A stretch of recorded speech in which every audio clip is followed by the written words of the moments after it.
안녕하세요. 노후 걱정 없이 살아갑시다.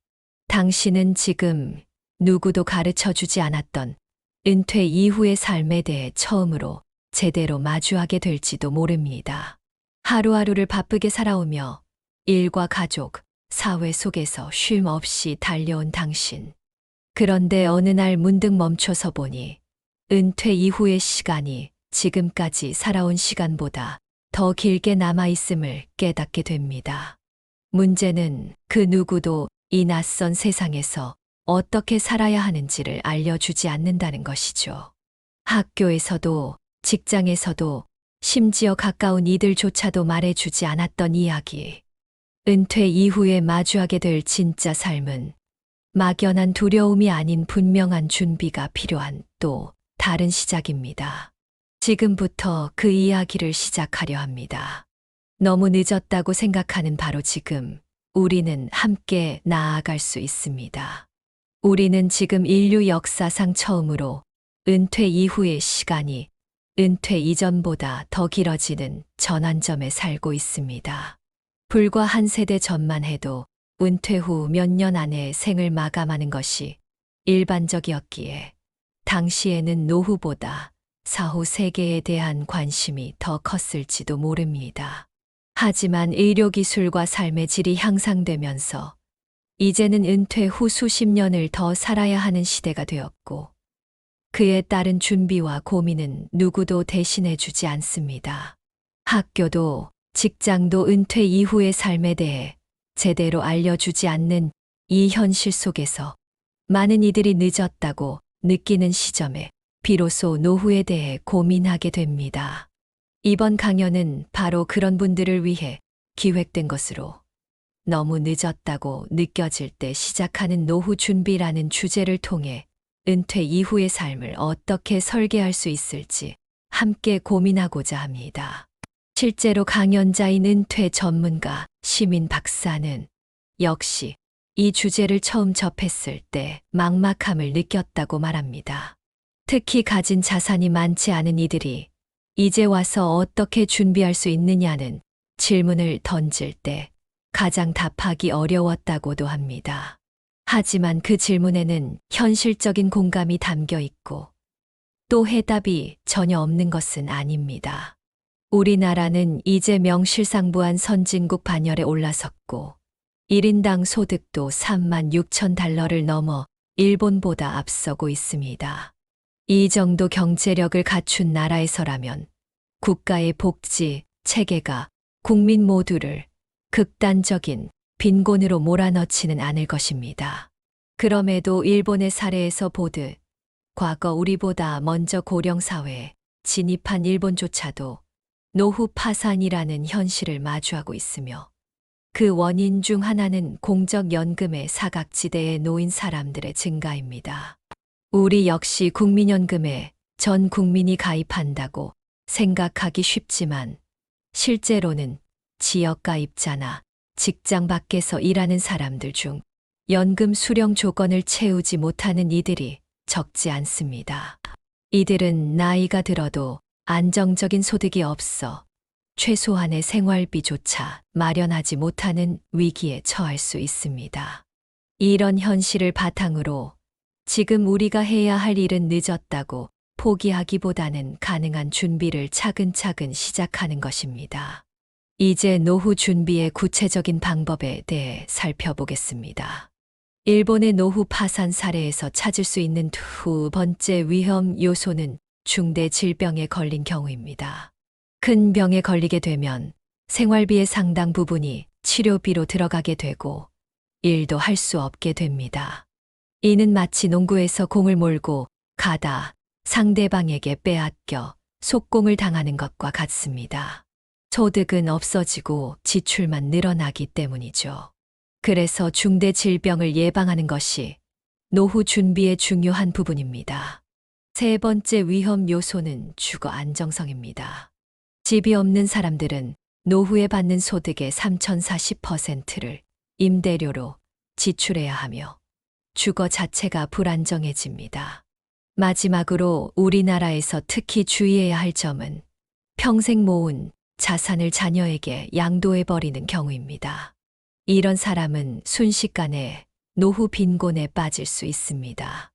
이 네 가지 요소를 잘 관리한다면 선진국 반열에 오른 우리나라에서 노후 빈곤을 피할 수 있을 것입니다. 실제로 우리나라 사람들은 어느 정도의 자산을 보유하고 있을까요? 가계금융복지조사에 따르면 50대 이상의 총자산은 주택을 포함해 약 5억 5천만 원에서 6억 원 정도입니다. 부채를 제외한 순자산은 약 5억 원 내외이고 그중 실물자산이 약 4억 5천만 원, 금융자산은 약 1억 원 정도입니다. 하지만 이 통계에는 국민연금이 빠져 있습니다. 월 100만 원의 국민연금을 받는다면 그 가치는 약 3억 원 정도이며 부부가 각각 100만 원씩 받는다면 6억 원의 가치가 됩니다. 이처럼 우리가 지금까지 납부해온 국민연금은 엄연한 자산이지만 통계에는 포함되지 않습니다. 따라서 실제 5060대의 평균 자산은 금융자산 1억 원, 실물자산 4억 5천만 원, 그리고 국민연금 약 3억 원을 더해 총 8억 5천만 원 정도로 볼 수 있습니다. 소득 측면에서는 50대 가구의 평균 소득이 약 8,400만 원, 60세 이상은 약 5천만 원 정도입니다. 이처럼 주된 직장에서 퇴직하게 되면 소득이 약 40% 감소하는 경향이 있으며 65세 이상이 되면 50대 소득의 약 절반 수준으로 더 줄어듭니다. 특히 근로소득은 60세 이후 절반 이하로 급감합니다. 이런 소득 감소에 대비하지 못하면 노후에 심각한 경제적 어려움을 겪을 수 있습니다. 미국 하버드대 엘리자베스 워렌 교수는 맞벌이 부부가 한 명의 소득이 끊길 경우 재정적 위기에 처할 수 있다는 맞벌이 부부의 함정에 대해 경고한 바 있습니다. 마찬가지로 50대에서 60대로 넘어갈 때 소득이 급감하는 상황에 대비해 재정 소방훈련을 해볼 필요가 있습니다. 즉, 소득이 절반으로 줄어들었을 때 가계의 수입과 지출이 균형을 이룰 수 있는지 미리 점검해 보는 것입니다. 이제 노후에 필요한 생활비에 대해 알아보겠습니다. 국민연금연구원의 섭외에 따르면 서울 기준으로 노후의 적정 생활비는 부부 기준 약 340만 원 정도입니다. 여기서 주목할 점은 생활비가 단순히 정적인 숫자가 아니라는 것입니다.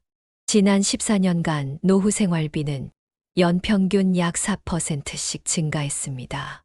이는 18년마다 생활비가 2배로 늘어난다는 의미입니다. 지금 적정 생활비가 350만 원이라면 18년 후에는 700만 원이 필요하게 됩니다. 따라서 노후 준비를 할 때는 물가 상승에 대비해 자산의 실질 가치를 유지할 수 있는 전략이 필요합니다. 단순히 현금이나 예금으로만 자산을 보유한다면 물가 상승으로 인해 그 가치는 계속해서 감소하게 됩니다. 이런 물가 상승의 영향은 시간이 지날수록 더 커지므로 최소한 물가 상승률 이상의 수익을 낼 수 있는 자산 관리 전략이 필요합니다. 노후 준비를 점검하는 프로세스는 간단합니다. 첫째, 노후에 필요한 월 소득을 계산합니다. 둘째, 여기서 국민연금 등 확정된 소득을 뺍니다. 셋째, 부족한 금액을 충당하기 위해 필요한 자산을 계산합니다. 일반적으로 월 부족에게 30만 400배 정도의 자산이 필요합니다. 예를 들어 월 350만 원이 필요하고 국민연금으로 150만 원을 받는다면 월 200만 원이 부족합니다. 이를 충당하기 위해서는 약 6억 원 200만 원, 300에서 8억 원 200만 원, 400의 자산이 필요합니다. 현재 보유한 자산과 필요한 자산을 비교해 부족하다면 어떻게 그 간극을 메울지 계획을 세워야 합니다. 이때 고려해야 할 자산은 크게 세 가지입니다. 첫째, 인적 자산입니다. 자신의 지식, 경험, 기술 등을 통해 은퇴 후에도 소득을 창출할 수 있는 능력입니다. 둘째, 주택 자산입니다. 주택연금 등을 통해 주택을 소득원으로 활용할 수 있습니다. 셋째, 금융 자산입니다. 예금, 주식, 채권 등 다양한 금융 상품을 통해 소득을 창출할 수 있습니다. 인적 자산의 활용은 노후 준비에서 가장 중요한 부분 중 하나입니다. 우리나라는 60세 정도에 정년 퇴직하는 경우가 많지만 서구 사회에서는 6,570세까지 일하는 것이 일반적입니다. 미국이나 영국은 아예 퇴직 연령 제한이 없는 경우도 많습니다. 우리나라 사람들의 평생 노동 기간은 약 25년인 반면 서구 사회 사람들은 약 3,540년 정도 일합니다.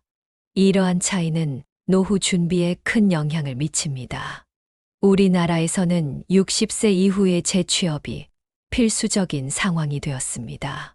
실제로 60대의 10년을 어떻게 보내느냐가 70세 이후의 삶을 크게 좌우합니다.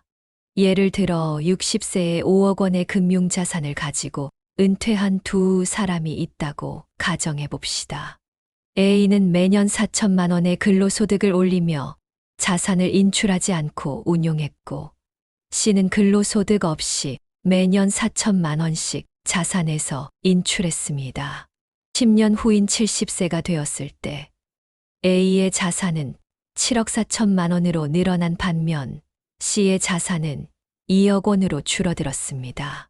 더욱이 C는 76세에 자산이 모두 소진되지만 A는 101세까지 매년 4천만 원씩 인출해도 자산이 유지됩니다. 이처럼 60대의 10년을 어떻게 보내느냐가 노후의 경제적 안정에 결정적인 영향을 미칩니다. 주택 자산의 활용도 노후 준비의 중요한 부분입니다. 주택연금은 자신의 주택을 담보로 평생연금을 받는 제도입니다.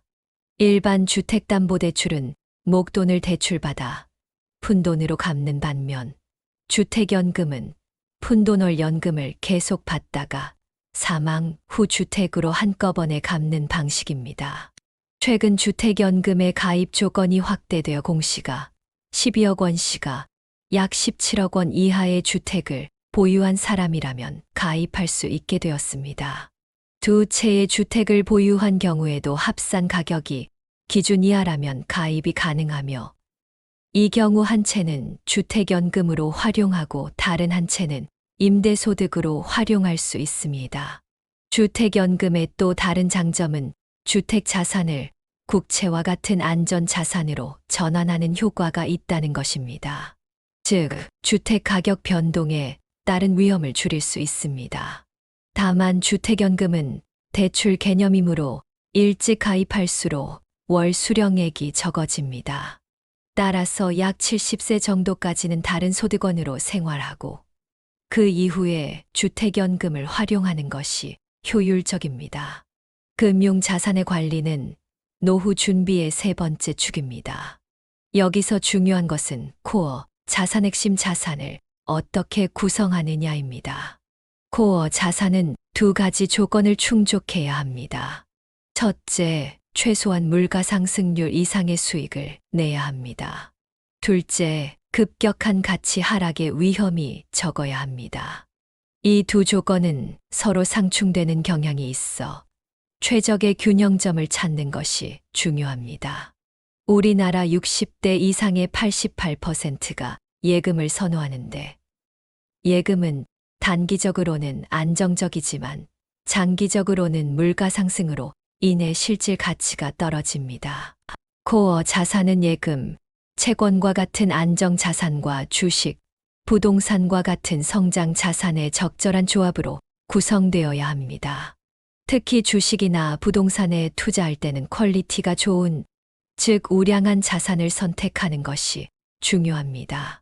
장기적으로 봤을 때 우량 자산은 경기 침체 시에도 빠르게 회복하는 경향이 있기 때문입니다. 또한 국내 자산만으로는 통화 가치 하락에 취약할 수 있으므로 일부는 달러 자산에 미국 주식을 보유하는 것도 좋은 전략입니다. 퇴직연금의 효율적인 활용도 중요합니다. 공무원연금은 소득의 18%를 불입하는 반면 일반 직장인은 국민연금 9%와 퇴직연금 8.33%로 총 17.33%를 불입합니다. 금액은 비슷하지만 결과는 크게 다를 수 있는데 이는 퇴직연금의 운용 방식 차이 때문입니다. 퇴직 시마다 퇴직금을 찾아 쓰는 사람과 꾸준히 연 56%로 운용하는 사람은 30년 후 큰 차이가 납니다. 따라서 국민연금을 충실히 납부하는 것과 함께 퇴직연금을 잘 운용하는 것이 중요합니다. 이에 더해 주택연금까지 잘 활용한다면 노후에 안정적인 소득을 확보할 수 있습니다. 특히 맞벌이 부부라면 두 사람의 국민연금과 퇴직연금만으로도 상당한 노후 소득을 마련할 수 있습니다. 다만 국민연금의 소득 대체율은 40년 납부를 기준으로 하는데 우리나라는 평균 납부 기간이 25년 정도로 짧은 편이라 실제 연금액이 기대보다 적을 수 있습니다. 따라서 가능하다면 국민연금 납부 기간을 늘리는 것도 고려해 볼 만합니다. 재취업 시장에서 성공하기 위한 요소도 알아두면 좋습니다. 동종업계로 재취업하는 경우 성공 요인은 전문성과 네트워크입니다. 다른 업종으로 옮기는 경우에는 자격증과 눈높이 조정이 중요합니다. 특히 단순직으로 옮길 때는 눈높이를 낮추는 것이 필수적입니다. 결국 재취업의 핵심 성공 요소는 전문성, 네트워크, 자격증, 눈높이 조정이며 이 중에서도 전문성이 가장 중요합니다. 그러나 세상 일은 예측하기 어렵습니다. 스티브 잡스가 스탠퍼드 대학 졸업식 연설에서 말했듯이 인생의 점들은 뒤돌아봤을 때 연결됩니다. 따라서 자신의 전문성을 깊게 발전시키고 다른 사람과 차별화된 지식을 쌓아두면 생각지도 못한 기회가 찾아올 수 있습니다. 노후의 삶은 다양한 활동을 펼치는 것보다 자신이 해왔던 일을 더 깊이 파고들어 그 깊이의 맛을 알아가는 것이 더 가치 있을 수 있습니다. 젊은 세대의 자산 관리에 대해서도 몇 가지 조언을 드리겠습니다. 2030대는 인적 자산의 가치가 매우 큰 시기입니다. 앞으로 수십 년간의 근로소득을 고려하면 이미 엄청난 채권형 자산을 보유하고 있는 셈입니다. 따라서 이 시기에는 금융자산을 100% 주식에 투자해도 전체 자산 포트폴리오 측면에서는 균형이 맞습니다. 종자돈을 모아 투자를 시작해야 한다는 통념과 달리 젊은 시기부터 바로 주식 투자를 시작하는 것이 복리 효과를 최대한 활용하는 방법입니다. 물론 주식 시장에는 항상 변동성이 있으므로 시장 타이밍보다는 장기적 관점에서 꾸준히 투자하는 것이 중요합니다. 특히 한국 주식 시장보다는 글로벌 분산 투자를 통해 리스크를 줄이는 것이 좋습니다. 미국의 S&P 500이나 전 세계 지수에 투자하는 ETF 등을 활용하면 국내 경제 상황에만 영향을 받지 않는 안정적인 포트폴리오를 구축할 수 있습니다. 주택과 투자 중 어떤 것을 우선해야 하는지에 대한 질문도 많습니다. 젊은 사람들에게는 내 집 마련이 우선되어야 합니다. 주택은 투자 수단일 뿐만 아니라 생활 공간이라는 이중 효용이 있고 20년 이상의 장기 대출이 가능하다는 장점이 있습니다. 또한 소외된 지역이 아니라면 주택 가격은 일반적으로 물가 상승률 이상의 가치 상승을 보입니다. 따라서 국가에서 제공하는 청년 주택 지원 제도 등을 활용해 내 집을 마련하는 것이 좋습니다. 그러나 주택 구입 후에도 지속적으로 다양한 자산에 분산 투자하는 것을 잊지 말아야 합니다. 전체 자산 중 일부는 주식, 채권, 리츠 등에 배분하여 포트폴리오를 점진적으로 구축해 나가는 것이 바람직합니다. 마지막으로 노후 준비는 단순히 돈을 모으는 것이 아니라 소득을 창출하는 능력을 키우는 것임을 강조하고 싶습니다.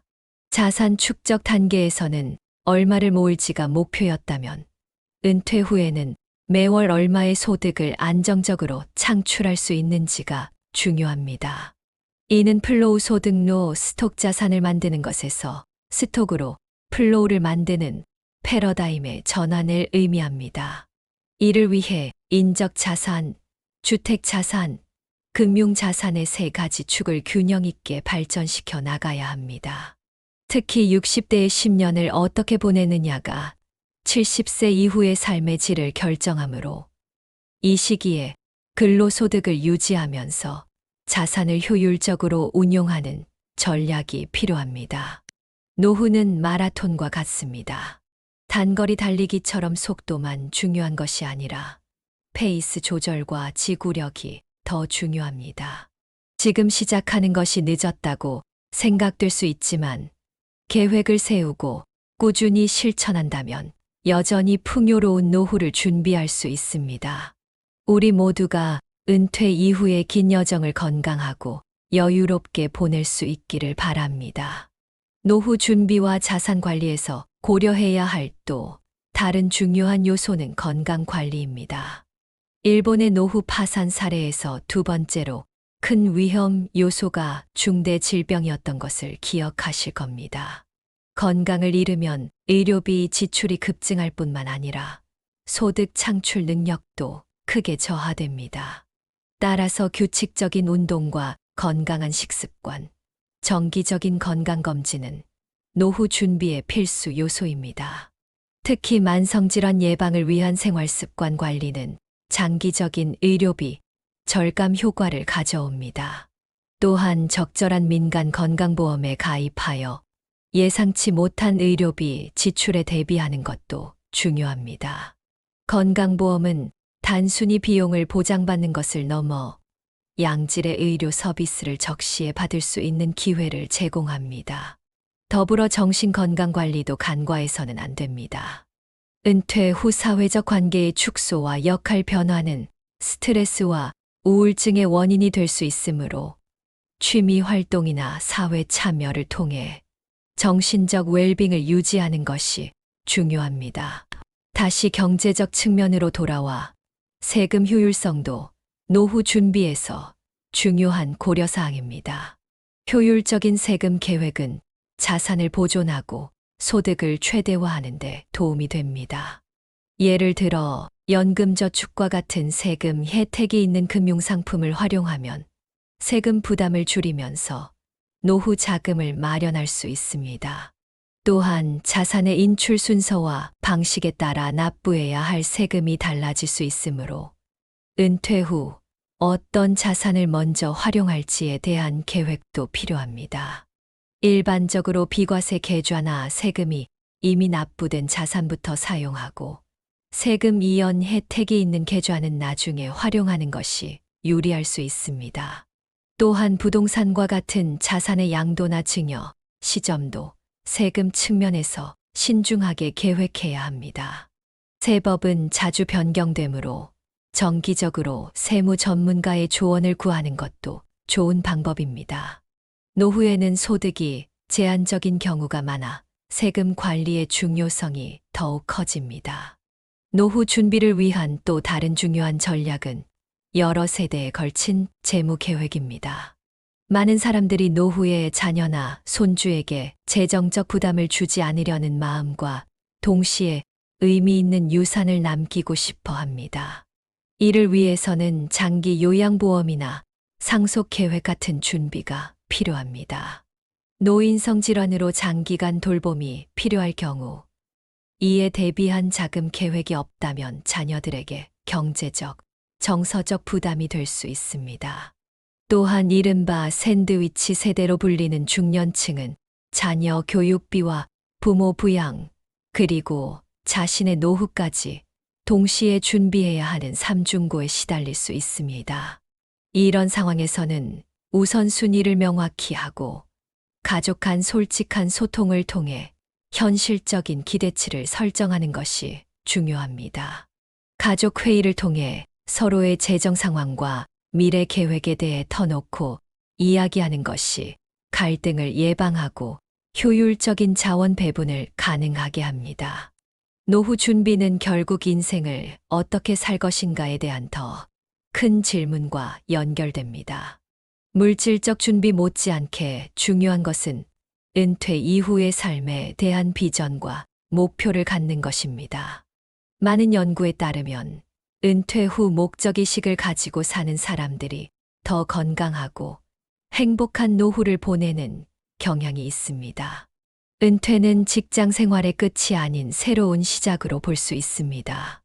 평생 미뤄두었던 취미를 발전시키거나 봉사활동을 통해 사회에 기여하거나 평생학습을 통해 지적 호기심을 충족시키는 등 다양한 방법으로 의미 있는 시간을 보낼 수 있습니다.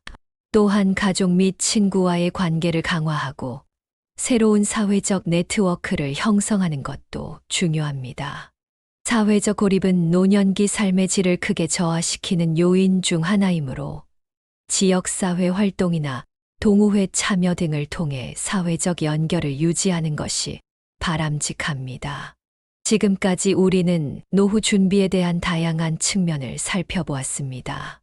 재정적 준비부터 건강관리, 세금 계획, 가족 관계, 그리고 의미 있는 삶의 추구까지 노후 준비는 단순히 돈을 모으는 것 이상의 종합적인 계획이 필요합니다. 비록 지금 시작하는 것이 늦었다고 느껴질 수 있지만 어떤 준비도 없는 것보다는 작은 준비라도 시작하는 것이 중요합니다. 이 글이 여러분의 노후 준비 여정에 조금이나마 도움이 되었기를 진심으로 바랍니다. 더 많은 유익한 정보와 실질적인 조언을 원하신다면 이 채널을 구독하고 좋아요를 눌러주세요. 알림 설정을 해두시면 새로운 콘텐츠가 업로드될 때마다 가장 먼저 소식을 받아보실 수 있습니다. 여러분의 지속적인 관심과 응원이 더욱 가치 있는 콘텐츠를 만들어내는 원동력이 됩니다.